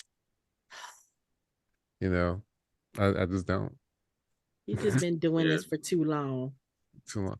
I mean, the 4 or 5 years, I took thousands of pictures Yeah, Right. and thousands of pictures. yeah. I could show you my Flickr account. I was in the other day. I'm like, I took all these pictures. Mm-hmm. So yeah, no. When I had my blog, I was posting pictures. Oh yeah, All yeah. Mm-hmm. so uh, unless it's something that like immediately grabs my attention, I don't see them. The Planet of the Apes cosplay. Did you see that one? I I saw may have walked pictures of right them. by. I Yeah. saw pictures, but I may have walked So right by. there was a group that dressed up as Planet of the Apes, and you had some of them that were the apes, and then you had some half naked men with like overgrown hair Yeah. and beards, and they were dirty and their clothes were rags, and they were being walked around on chains like the movie. And I was just like, that's so horrible, but at the same time it's so awesome. Mhm. But the other thing I saw I went to when I was at the Hilton. I saw. I'm not even sure if it was from a video game or if they just created it, but it was like if it was from like Warhammer or something like that. There's this group of people and they had like these really intricate, huge like clockwork suits of armor that mm, looked like they've been building them for a year. And I was just like, how in the I hell? think the last time I was actively engaged, there was like I think it was when Iron Man first came out, or maybe the year after that. mm. There was like 30 Iron Man costumes I in the Marriott, remember. Yeah. and uh, yeah, it's been downhill ever since. I'm just It's playing. not. I'm just playing. It's not. It's just that it's very hard to get excited anymore. Yeah. sometimes for me. Yeah, I can understand Well, there because sometimes you'll walk past cosplay that you've seen already like for years, and like I'm like, I know I have like 4 or 5 pictures of you already, so I'm not gonna take your picture. But then again, you have some where it's just like, how did I miss that? Yeah, like I used to make a big deal about taking pictures of black people in cosplay because when I first started going, it went a lot, Mm-hmm. and And now now we're everywhere. we're everywhere. I mean, there's a whole Black Geeks of so Dragon Dragon Con Con, group, yeah. which I went to their meetup on uh that Thursday. So I that missed the was photo fun. shoot because I think I was on a panel at the Yep. time. Same. Yeah. Cause I got asked, you coming to the photo shoot? I was like, I'm gonna make it there one of these years, but it's not gonna be this year. Cause yeah, panels. Before we go, my favorite part of Dragon Con was taking Bailey on Sunday and Oh, her bugging me about taking her to the Harry Potter photo shoot because she came Yay. with her Hufflepuff stuff on. She had done a mashup. Puff. So one of her anime shows and her Hufflepuff costume. Ah, okay. that was Which a good. That was anime that was a show? cute picture. I I don't remember. remember. You'd have Okay. to ask her. Okay. And so, we went to the photo shoot. I took some pictures of her by herself, Mm-hmm. her posing with the wand. Then she was in the crowd picture, and then she was in the Hufflepuff picture. It was a lot of fun watching her, be a part of that because that's what she wanted to do. Yeah. The only photo shoot I've ever done was a Harry Potter photo Harry shoot. That Potter. was when I came dressed as Tonks a few years Mm-hmm. back. I When remember. that one year I tried to do cosplay and I was like, yeah, I can't do this again. It's too hot. It's too hot. I want But to. we are going to do Kefkas. we need to. Yeah, we got We're to gonna figure get that out. Kefkas done. We're gonna We're do gonna the do. I know they're gonna be hot. I mean, that's easy. It's like, well, no. See, we just need to do it at conjuration, so it's cold enough where we can actually wear them and not suffocate We in don't have November. time to do it at Conjuration this year, so Yeah. maybe Now at we Atlanta Comic Convention or something. we'll pick a day where all of our panels are in Marriott on the American Science Fiction track, Yeah, and we'll sneak over to the High Fantasy track, and at least we can stay cool. So, that's That, cool. because it gets I mean, I'm cold. down. I'm It down. gets We should cold figure it out. yeah, in those rooms. It can get yeah, cold in those rooms. yeah. But walking outside, No, but again, that's a good thing. absolutely not. That was the good thing about being in the Marriott most of the time, because literally our panels were pretty much in the same room, or they were on the other side, or whatever. And then you go upstairs, you go through the bridge, go to the food court, come back, you're good. Good. I was like, I like this. But then I was like, I do want to see more cosplay, so I have to venture out a little bit. But like I said, I didn't step in the Hyatt at all. So I know I probably missed some good stuff over there, but I think I walked through it briefly.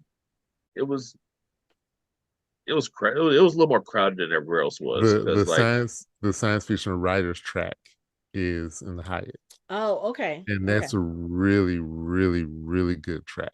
Okay. Like I literally could probably spend the whole day over there because they have Oh, some good stuff in that track. okay. Okay.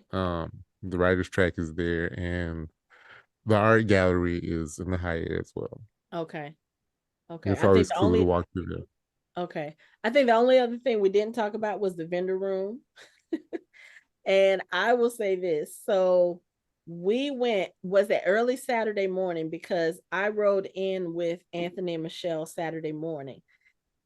Anthony came and got me at, what was it, 8:15? Yeah. God, so god awful early on a Saturday. For those of you who don't know, if I don't have anything planned on the weekend, I am a firm believer of sleeping in, but that's because my usual bedtime, if I don't have to go to work, is like 4 or 5 o'clock in the morning. So it'll be 12 o'clock, 1 o'clock before I get my ass out the bed. I text message Anthony Friday night, what time are you coming to get me? 8:15. I sent him back like the little scrunchy face would. He was like, yeah, Michelle feels that way too. But it worked out because we missed all the parade traffic. We were able to get parking in the usual parking garage, and we walked over to the vendor hall at America's Mart We did have to stand in the long line for about 30 minutes, I would say. Mhm. But once they opened the doors, because they didn't open the doors until 10, once they opened the doors, we walked right in. And it was crowded, but it wasn't as crowded as it usually is. And when it started getting crowded, we realized was right around the time the parade was starting to end. So we were like, yeah, it's time to go. And then we got caught in the parade trying to get back over to the Marriott. Yeah. So I was like, okay, we're gonna have to figure this out. But the vendors hall is always one of those where it's like you walk through and you see the stuff that you want, and then at the same time you're like, I'm not buying this. I don't need to. I was almost not necessarily purposefully broke this year, but I had other things that I had to prioritize before Dragon Con. So I was like, okay, I have money to eat, I have money to park, I have maybe this much to spend in the vendor hall if I want to. And that was it. And I was like, I felt so stress free because I walked in not having to say, okay, so what am I going to spend my money on? I walked in and said, no, bitch, you have no money. Just look. Keep looking. Keep looking. Keep looking. I think I was looking around for other stuff because Lori was looking for the Fred Sanford Funko, which I didn't see. I found one Funko. I saw a bunch of them. I found a bunch of Lamonts, but no Fred. Really? Whole lot of big dummies. Mm. Okay. But yeah, so I may try to do a little bit more in the vendor room because I didn't get t-shirts this year, which is usually like my big draw for Dragon Con. That's where I go get all my nerdy t-shirts.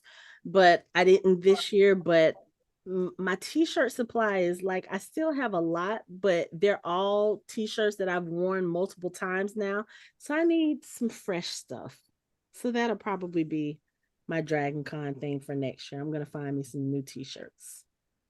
I have no more room for window decals on my car, and that I No, usually you get don't. I'm those saying, how there. did you're not gonna be able to see them. I'm not. So the only other thing is I need to find a vendor. Like we have our regular jewelry vendor that Michelle Casey and I all buy from because she also does well, she did Fandemic, Atlanta Comic Con, and I think she may have done the camp once. So we go to her and we get all of our cutesy little fandom earrings like these. How about I just realized when I put these on the other week, I was like, wait, that is not Captain America. That's fucking Secret Agent. That's John Walker. Is it? Oh, Look at it. Ooh. I was like, that is not Captain America. That is John Walker. Yeah. So big ass head. I need to find so I need to find some proper Captain America earrings. But and the thing that threw me off, Michelle got Yellowstone. yes, She made her Yellowstone necklace. yeah, she got I think she got that from Sparkle. Sparkle is one of those vendors that I have been patronizing since I started going to Dragon Con because they have a lot of jewelry geared to different fandoms, and they do like plaques, and now they have like cutting boards, and you have cups and mugs and trays and all of this stuff that I have no room for in my house. I broke my rule of only getting the Black Panther Funko Pops. You did. What did you get, I Anthony? got a hairy dog for UGA Funko Pop. I saw that. We saw them when we were with Hanako. There was like 8 or 9 of them. When we came back on Sunday, there was only 2 left. Oh, really? You're like, ah! And so we bought both of them because we're not gonna fight over who gets one. So I had one in my classroom and she's got one in her classroom. Oh, well, I think hers is still here. Oh, okay. Yeah. And she got Rip from Yellowstone. She got Oh, okay. Okay. Cole Hauser's character, which The amazing. only thing I need to come to Dragon Con vendor wise, like I said, I like getting the character and the fandom earrings because I pair them with my shirts, and that's kind of like my go-to outfit if I don't have to dress up. I need to find someone who does the earrings a little bit larger. I want them to shine on my person. But yeah. But yeah, the vendor hall will get you if you let it. for what is it, 3 floors of merchandise, and then Comic Alley is at the Mm-hmm. top. It will get you I Comic and don't I Artist don't know if Alley. we up to the top. Yeah. Yeah, I went I saw some last year. things. I saw some things I want. Yeah. There's a officially licensed N7 jacket for Mass Effect that's gonna cost a pretty penny. Yeah, some of that But I stuff already got fitted does. for it. Are you I've, getting it? I've been fitted for it, Oh, so I got okay. my card Nice. with the size on it. I Okay. don't. We'll see. Okay. Just make sure you're that same size when you get it. So Yeah, we Michelle got size for something else, which I'm excited about as well. Oh, okay. I'm not going to mention it here. Oh, okay. But Okay. Yo, okay, yo, So yo, Mike, have you saved up for one of those D&D tables yet? man, I listen. didn't see it this time. Oh, they weren't there. Those I things were didn't. just I don't think they were there. ridiculous. I didn't go to I all. gotta find them. I don't think I went through all of the floors completely, because I really was just looking for the jewelry vendor, and that was it. Because I was like, broke bitch. No, don't stop. Don't linger. Don't sit there and be like, oh, well, if I no, you don't need to. You don't need none of this stuff right now. So Yeah. yeah, we're gonna have to do a GoFundMe so you can get you a D&D table. I don't even know where I could Those put that big tables were monstrosity. nice. They were nice, but they were freaking huge. I have no Yeah. rap.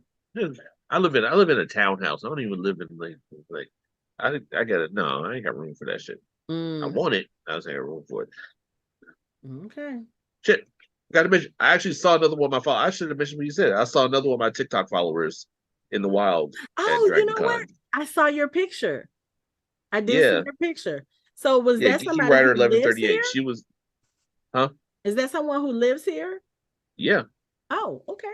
It's crazy. It's like because I kept putting it on there. I was like, I'm not gonna see anybody who follows me. I'm like, man, I'm not gonna see it. And she just like happened. She was just walking past, and I was like, she was like, hey. I was like, oh, hey. She was like, I follow you. I was like, oh snap, hey, oh my god, Yeah. shit. That's It's like, cool. How many yeah, how many followers are you up to now? 11,400, Okay. almost at 11,500. Okay. Can't wait to do one. But yeah, but that was really cool. That's Um, cool. this was easily my favorite Dragon Con. You know, a lot of people have been saying that. They're like, this year was the best. And when I sat there and thought about it, I was like, yeah, it's pretty high up there, especially for me not going to any like of the panels, the celebrity panels, not doing the Walk of Fame this year. This was still one of the best Dragon Cons that I've done in my 15 years. So yeah. Yeah. Yeah. Yeah, I think a lot of And I people. got to meet Philomar. Yeah. That's awesome. I Yeah, got to meet you got Gina to meet Torres. Oh, Yeah. so here's the crazy thing about that, because we were talking about whether or not, we were all going to do the Walk of Fame or stuff. And Right. Anthony mentioned Gina Torres, and I was like, are you going to go meet her? He was like, no, I don't do that. And then the next day. And next thing you know, there's a big ass picture on Facebook. Like, really? Hey, I gotta be hey. honest. I wasn't gonna do it after Nathan Fillion backed out. I was heartbroken. I was inconsolable. I was like, I'm not gonna go. I was just See, gonna tease I myself. wasn't specific. I wasn't going to do the photo op with Gina Torres, Yes. but I would And go you get an did. autograph. I got an autograph And a selfie. and a selfie. Not the same as the photo op. Well, I don't do the photo ops unless the celebrities that I want to see don't do the selfies at the table, because I actually prefer the selfies at the table, Yeah, they're because more you have more personal. time to talk to them. It's more personable. Yeah, I like that. I'm trying to think, who was the last like photo op I did? It was the boys, wasn't it? When you did Oh, the yeah, group it with the was. boys. Yeah, I did. Yes, and that's because I wanted the group photo, but that year I also did the selfie with Frenchie. Yes. And oh yes, Ross Marquand and Seth Gilliam. I did photo ops with them that year because that was the year after COVID. And I was like, okay, I don't think they were doing I I didn't want to do the selfie with the partition, you Mm-hmm. know. I just no. Those things cost too much.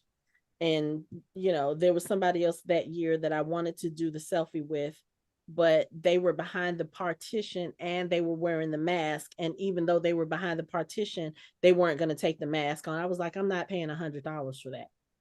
No. So yeah, but yeah, it was a lot of fun this year. And Mm-hmm. I already bought my ticket for next year, which I usually don't do this early. I don't know why. I just never do. And I was like, no, let me go ahead and get this $100 ticket. I So, usually get Michelle in mine around this time, but this mhm. time I got all three of us. Oh, So me, did you do a Michelle, and Bailey. weekend pass for Bailey? Yeah. Oh yeah. Hey, look at Yeah. her. She's gonna be able She to may not go see it. all the days, but it was the Sunday only seems like it's creeping up in price. Yeah. So Okay. Yeah, just you might as well. I mean, if she might as doesn't well. go, you're still saving money. Hmm. Because if she decides at a later time, oh yeah, I want to go all 5 days, then you're gonna be paying more money. So Yeah. yeah, that makes sense. That's awesome. But yeah. So for those of you who are listening, if you're planning to go to Dragon Con next year, I think the price goes up for the first time on the 18th. So right Either now, on the 18th or after the 18th. I think I think it's after the after 18th. the 18th. So you can actually get your 5-day weekend pass Thursday, Friday, Saturday, Sunday, Monday for $100 in the Dragon Con store at dragoncon.com. Dot That's right. Be org. like your favorite Oh, podcasters and go .org. ahead I'm and sorry. go Dot ahead and org. cop that. Yep. .org. Because I'm I sorry. got mine. We got ours, so we're Yeah. I always say .com and then it reroutes me. So Yeah. have it. But yes, dragoncon.org. Go get your ticket, your 5-day weekend pass. You guys have any final thoughts about Dragon Con other than it was like awesome? And we had the best hangout group. Like we all go do our separate things and then we'll all come together and we'll either go eat or we'll go to a panel yeah. together. It was a lot of fun. Because Shout out to our Facebook Messenger group. Like, where you at? I'm over here. Where you at? I'm over here. right, right. Yeah, shout out once again to Nick, our friend Nick, who kept running into him. I ran into him 8 times on Thursday. No lie. Like So every time I turned around, he was there. he was Yeah. so funny because he turned that into his own like individual cosplay He because really Nick is one of our listeners. He's like one of our die hard the podcast homie. listeners. Like he is the one that if he has something to say about one of our episodes, he's going to go to our Facebook page and he's going to put all his points and he's going to start that discussion. So what's up, Nick? We love you. But it was so funny because he kept bumping into us at places. So he started putting that as like a character. So he would be at the back of the room. He'll be like, hey, you No. guys, No. What was you funny guys. was when I think I walked into the supernatural panel and I was Uh-huh. looking for y'all. Mm-hmm. I was looking for Michelle and he goes, "Hey Anthony, we're over here." You remember that? But it was That's so funny awesome. because I told him he reminded me of if you remember in Robin Hood Men in Tights, the guy who kept saying, "Hey, I'm back." That was what Nick was reminding me of the whole weekend. And I was like, "Geez, why you always gotta embarrass me everywhere I go?" That was fun. That was That was hilarious. fun. It was fun. He's great, and he always starts to Facebook his threads with, "I heard what Anthony is saying, but I completely But disagree." He always starts with that. yeah. So and then we got to see some other people this weekend. Aurelius, shout Yeah. out to Yeah, Aurelius. got shout out to Relis. That's the Yeah, best Yeah, the people. queen of the chancla. Yeah. she was keeping that Facebook group lively. Man, let me Yeah, she tell was. you, the chancla, like we've already said, She's gonna have a crown next year. We're gonna buy her a robe. She's gonna be the queen of the chakras. Yeah, that was fun. Who else we saw? I got to see Gary and Darren, and I got to see Mike Gordon from the ESO network, and just a whole bunch of other cool people that we only get to bump into mainly at cons, but it's Oh, always easy. the blurty, drunken blurty, Dina Oh yes, and Yeah, Dina, Adam, Adam. of And Dina. course. Yes, yes. Dina was on the Anne Rice panel with me, so that was Mm. fun. Yeah, that was fun. So yeah, so shout out to all those people who we had fun seeing at Dragon Con. Let's do it again next year. Oh, I saw Jacob and Becky, yes, Lisa, and and I saw Lisa, all of them together with the yes, kids. It was great. They were yep. great. So I didn't see Becky and Jacob. I mean, not Jacob, Josh. Becky and Josh. I didn't see Josh. them on Saturday when they brought the kids. I saw them the day before, and it had been years. So these are people that are in our local circle that we don't get to see often enough. So And I don't Right. think we've seen them at Dragon Con recently because of the kids. because of the kids and because of Yeah. COVID and because Becky was in law school and all this other stuff. So yeah, so it's been a lot of things. So yeah, that's the one thing I really do love about Dragon Con is actually getting to see people I haven't seen throughout the year, because this is like a group that I used to see them once a month because we were doing, Atlanta Harry Potter meetups. And of course, Harry Potter fandom is not as active now.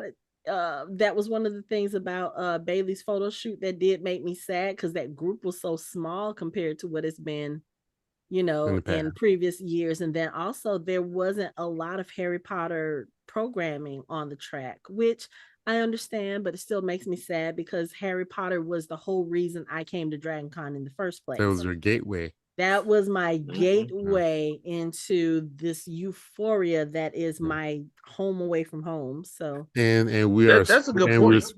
we're spreading it because now we have two more coworkers at it, Bridget and Tamara. Tamara, yep.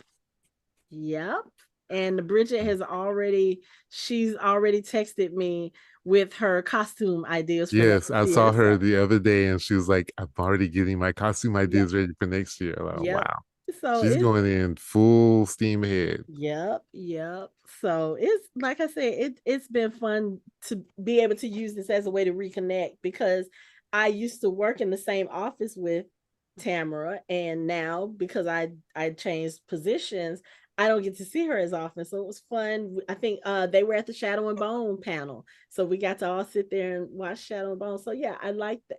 I like that aspect now. I think that's also becoming more important to me as the years go by, as opposed to running around trying to get to all these panels and seeing all these people. I'm like, yeah, I could go see this panel here, but I can also go have lunch with my friends. And so that's what I did a lot that weekend. It was a Yeah. lot of fun. So I enjoyed it. So like I said, let's do it again next year. Yeah. You guys have any final thoughts about Dragon Con? Nope. It's just great. So much fun. I'm so Can't glad. wait. Can't wait till next year. Yeah, I can't wait to do more. I can't wait to do more panels. I actually am looking forward to doing different panels. Like Yeah. that, like I wouldn't mind doing the Law Superheroes one again. That was fun. But I'm looking forward to like expanding and doing different ones. Like not I found out that I like doing panels that aren't specific show based, but they're Mm-hmm. like kind of broader topics where Mm-hmm. you can like include bring in all the other all kind of different things into it, Yeah. like the Laws of Girl Wars Room. I really like that. So Yeah. I wouldn't mind. I can't wait to do more panels. It Yeah. was so much fun. We talked about kind of expanding like that on the podcast too, just kind of doing some different things other than just recaps and discussions. So we'll be doing that in the coming months once we get all of this Yeah. other stuff done that we need to try to do. But let's see, convention wise, we will next be at Conjure. Oh, no, excuse me. We'll be at Monsterama, or at least Anthony will. I think Mike will. I may be there. I'm not sure yet, but that's Monsterama You Atlanta. will be there. Okay, so I will be there. That's Monsterama Atlanta, October 27th through the 29th. And then after that, we will be doing Conjuration, which I believe is November 14th through the 16th. It's a little bit later than usual this year, but Yeah, let's it's see. Oh, because excuse me, it's right after our 17th through the anniversary. It's the 19th. 17th to 19th. Yeah, Yes. it's like right after our 17th. anniversary. Yeah. Okay, 17th through the 19th. I am actually traveling this weekend to go to is it Ocala, Florida? Ocala. Ocala. Calican. So I'm going Calican. to Ocala Comic Con for the first time because Judith Grimes will be there and I must meet her. So I'm gonna go check it out. It's like a new convention for me. I'm gonna go check it out and see what it's like. And then then get back into prep work for Monsterama and Conjuration. So that is it for us for now. You can actually see our YouTube videos for the panels that we did record at DragonCon this year. We have how to deal with pop culture critics. Mike did a panel on sex education, the TV show. Yeah, Carnival Road. that was actually a real fun panel. Okay. I forgot about that one because there's like a lot of British people talking about like they really did have. Okay, long story short, this is about a kid who sets up basically a psychiatrist practice in a bathroom stall, and apparently this is a common thing in Great Britain. I had no idea, but the gentleman Shuti, who is going to be the next The Doctor Who, next is in Doctor that Who. show, and he is incredible, and he's really really good in that show. Okay. But yes, that was a fun panel as well. So yeah, that is available on our YouTube channel. Mike's Carnival Row panel, the Nevers, the Reality of Law and Superheroes is on the YouTube channel. The Boys, Homelander versus Billy Butcher, Blue Beetle Emerges, AMC's Immortal Universe. Mike also did a Doom Patrol panel that is on there, and the Supernatural Showdown panel. So those are all of the panels that we were able to record at DragonCon. They are raw recordings. They are not edited. So you may hear some noise in the background, people talking, but those are available if you want to check them out. If you do, please do us a favor. Give us a like, give us some comments, give us some feedback for the algorithm. That'll help our views and our podcast. But for now, that's it for our show. You can find us online at www.fandomhybrid.com. We are on social media on Facebook, Instagram, X, formerly known as Twitter, and Threads at Fandom Hybrid. You can watch our videos on our YouTube channel. You can chat with us on our Discord channel, and you can listen to us on all major podcast streaming platforms. Thanks for listening. We hope you join the conversation next time.